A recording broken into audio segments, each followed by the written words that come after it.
le candidat suivant, puisqu'il s'agit d'un candidat. J'appelle ici Mitela Bertoni, qui va nous parler de d'où je viens.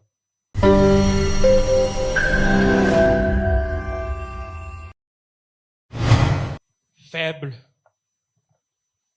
Con. Oui, nul. Ajoutez imbécile si vous voulez.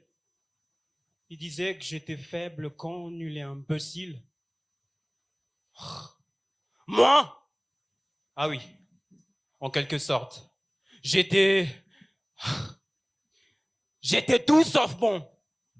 Pourrait, bien sûr. Hélas, que cela n'est pas inscrit sur mon visage. Mais regardez-moi. Regardez-moi. Oui, regardez-moi. Droit dans les yeux. J'ai la tête d'un héros, n'est-ce pas? Ah non, c'est pas de l'orgueil, hein. Encore moins un ego surdimensionné. Ce n'est pas une haute opinion de moi-même que je suis en train de brandir ici, chers tous. C'est juste ce que l'on ressent après une percée. Et puis, vous allez dire que j'exagère un tout petit peu parce que tant que le poumon se gonfle encore et encore et encore, tant que l'on ne fermait pas encore les yeux à la lumière, la vie de mère, un combat à perpétuité. D'ailleurs, ceux qui vivent, ce sont ceux qui luttent, disait Hugo Victor. Déshabillez un homme de guerre et vous verrez l'élan de son corps, le cicatrice des batailles qu'il a remportées. Moi, je n'en ai pas une sur le mien. J'ai juste le souvenir plein la tête. Je me rappelle toutes ces personnes qui disaient que j'avais à mon fort intérieur le gène de l'échec. Je les ai vus applaudir jusqu'à remplir l'applaudimètre. Oui, à beau mentir vient de loin, c'est ce que vous allez dire peut-être.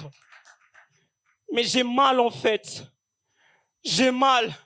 Oui, très mal.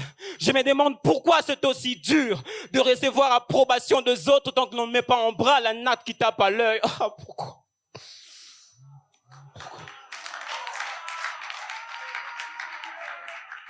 Chez nous, on ne t'applaudirait que quand tu commencerais à monter peu à peu les échelons.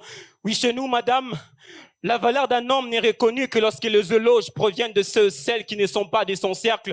Oui, chez nous, Pat, tant que tes projets resteraient enfouis dans ta jubbessière, tu serais toujours relégué au second plan. Oui, chez nous, messieurs, dames, ils diront que tous vos rêves ne sont rien d'autre que de la velléité. Et puis, à l'instar de Joseph, ils vous combattront, faisant flèche de tout bois pour que cela n'aboutisse pas à bon port. Oui, je connais toutes ces choses, moi qui vous parle. C'est pourquoi je lève ma main droite et je serre le poing.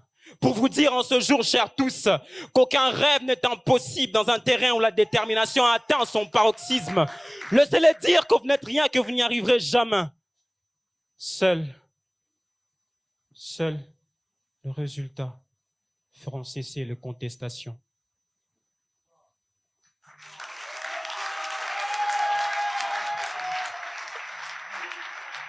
Merci. Alors, puisque j'ai pris la parole en premier, je continue. Bertoni, pour moi, tu es un phénomène. Il faut le dire. Tu es simplement t'es un truc indéfinissable. Voilà, c'est le mot que je cherchais. T'es un ovni. Alors, déjà, c'est vrai que au début, ta diction nous a semblé quelque peu bancale. Je comprends, c'était dû au stress. Mais quand tu t'es retrouvé, tu nous as donné ta vérité. Et j'ai soufflé au coach, j'ai dit, et excusez-moi la grossièreté de